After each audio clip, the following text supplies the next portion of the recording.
Hello guys,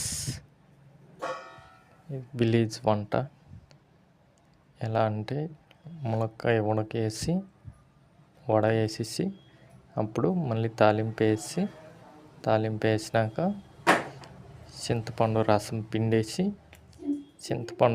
పిండేసిన తర్వాత అప్పుడు కొద్దిగా దానికి సరిపడే బెల్లం ముక్క ఒకటి వేసుకొని అప్పుడు మునక్కాయ చారు చేసుకుంటే సూపర్గా ఉంటుంది ఫ్రెండ్స్. మీరు ఒకసారి ట్రై చేయండి, చాలా బాగుంటుంది. ఫుల్ వీడియో పెడతాను, ఒకసారి చూసేయండి. చూసేస్తే అర్థమవుతుంది.